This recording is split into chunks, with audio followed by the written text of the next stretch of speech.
Chapter 889. Hugo? Yanis instantly teared up because his son was killed with a single punch. He glared at Christopher and yelled, "You're paying for my life's death with your life." Yanis instantly conjured a long sword in his hand.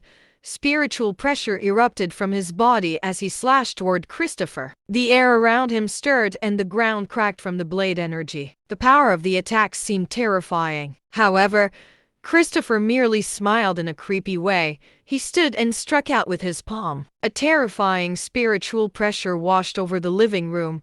Everyone felt their hearts sink. A spiritual palm attack shattered the blade energy, and the remaining power from the attack landed on Yanis. Yanis, too, flew backward in a tragic scream. He crashed hardly onto the wall like his son, then fell to the floor slowly. Yanis was a powerful ambience-level cultivator, so he managed to survive the attack, but he was barely alive as he lay on the floor. The Wrights were petrified. They looked at Christopher like he was the devil.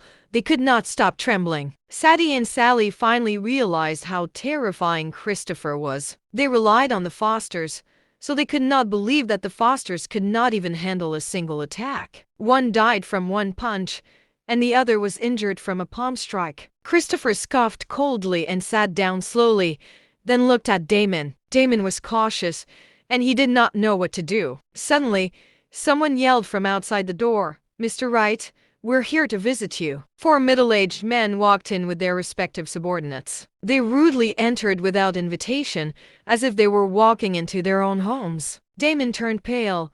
He looked at them and asked, "Tom Waiter, Hamish Zach, and Jimson Godfrey, what are you guys up to?" They were the representatives from the other three major families in the South Market.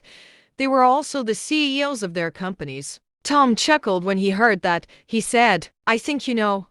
By the way, allow me to introduce you to the person next to me. Woodrow Lambert, the newly appointed chief of the Enterprise Management Department. You don't know him yet, right?" Tom smiled arrogantly. Damon looked at Woodrow. The Enterprise Management Department was in charge of the major and minor enterprises. He knew the former chief and they had a good relationship. However, he had never met Woodrow Lambert before. He heard that there was a new chief, but he was too caught up in his mess to pay the new chief a visit. He was afraid that things were not going well since Tom and the other brought Woodrow to his house. Jimson said coldly, "Mr. Wright, we brought Mr. Lambert here to save you the embarrassment. You had better step down as CEO before we take this to the officials. It would be very embarrassing for you." "Yeah, we should settle this matter in private. What good does it do to you if news of this gets out?" asked Hamish while smiling. Damon was infuriated by what they said. They were clearly coercing him, and they brought Woodrow along to pressure him.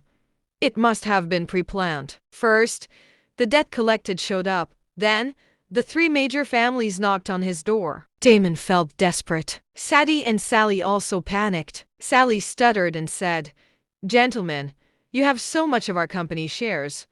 Why do you have forced Damon to step down as the CEO?"